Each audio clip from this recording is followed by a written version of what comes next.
Do you think you mentioned somewhere that Africa will or might be recolonized in 25 years? Are we heading that way, or are there things that we can still do to make sure it doesn't happen? Of course, what kind of colonialization?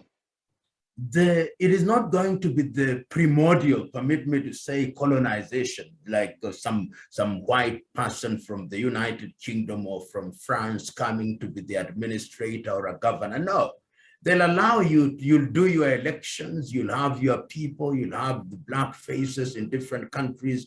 The kind of colonization that one is talking about is economic. Is economic colonization, because if the IMF and the World Bank and the Chinese and all these bodies are going to lend you money and control your monetary policy and control your policy in all critical areas, then that is largely a colonial project.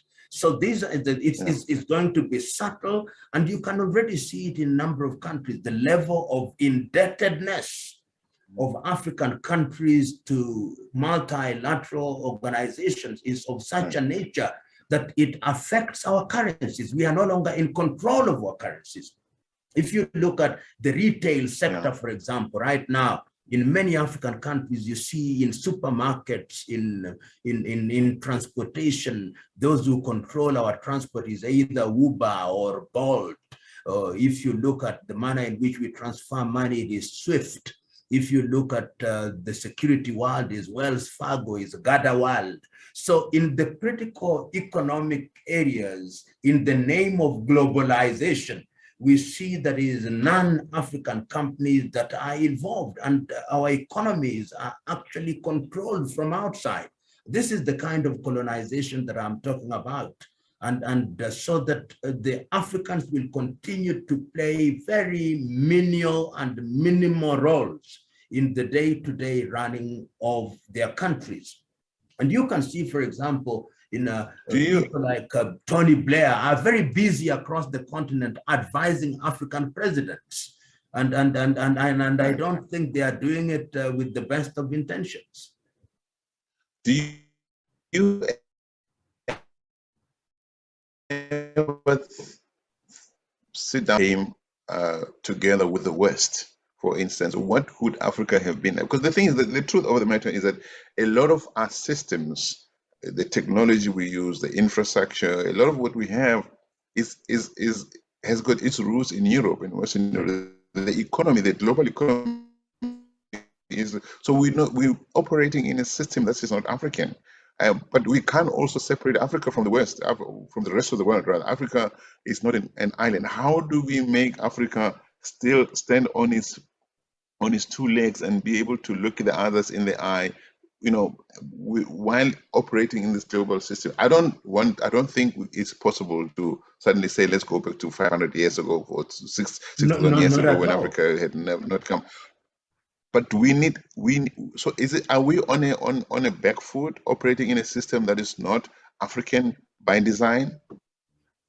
John Henry Clark, the great African-American, said that on the explosion of independence in Africa, all African countries borrowed the systems from Europe, parliamentary systems of Europe, and he says African countries will never succeed by mimicking those systems. But yet I think that if you creatively borrow from systems, you can then come up with systems which are unique within the continent of Africa. And I think that that is a possibility. And we have examples in the world that tell us that you can retain certain aspects which are unique to you, borrow from elsewhere, and be successful. Look at the South Koreans. Right. They have borrowed what you may describe as Western models, but they have their own circumstances. Look at Japan. Look at China. Look at the Qataris in the Middle East here. Look at the Bahrainis. Look at Brunei. Look at the Emiratis. In other words, you borrow the best from elsewhere, bring it into your own environment, and make it acclimatize, and then you succeed. But this idea that we are going to simply go back to the past and jettison all, of course, that would be stupid. I think we are all of the same race. and we can borrow best practices from elsewhere and use them to good effect. For example, even traditional rulers, I think traditional dispute resolution systems are very effective, as we have seen traditional land ownership system. So what is not consistent with our level of development can of course be changed and or dealt with in a manner that will accommodate the realities of the moment. This is what we ought to do. Sometimes I think we are like the outsiders who whip more than the bereaved. We bring in systems which we don't understand, and we don't want to customize them to address our unique circumstances. But this, I really like what you just said. But you know, I saw an anecdotal account of somebody who's employed by an African state as a technician, who participates in bilateral discussions, you know, negotiations on stuff. And he said the problem is that we the technicians who know what needs to happen, say what clauses need to go into an agreement, get undermined by the people we're talking to, going to our president, and we don't know what the president gets given, and the president will say, no, take that clause out. But that's a clause that protects you, your interest, that enhances your interest. So they are the participation, the participation of politicians or the political how to say, imposition onto technical discussions many times put Africa at risk.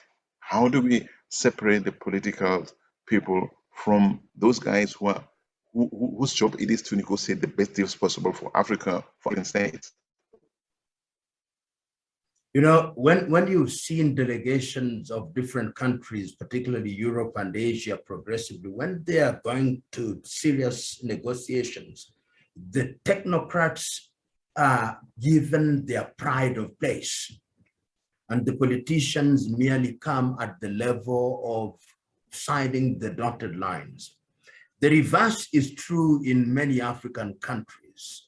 You go for a delegation on serious deliberations, and what you see are politicians who have no idea what they are signing. Let me give you a very interesting story that happened just recently, not related to signing. Right. We have the world athletic champions in Oregon, in the United States.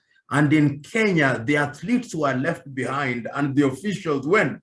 So the people who are going to do the actual running were not the first people to go.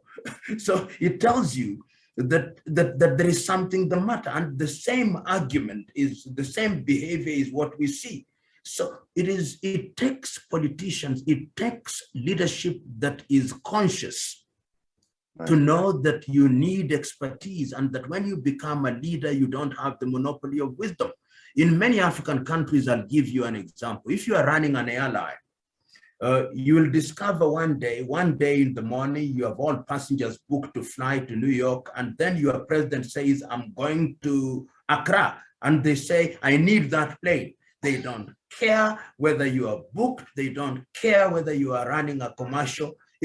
I don't know what happens, and it's the same kind of behavior. So in a nutshell, I'm saying that the African technocrat is a very unhappy technocrat because nobody listens to him. In other parts of the world, you'll see professors at university are advising on matters of climate change, on matters of economics, on all diverse matters.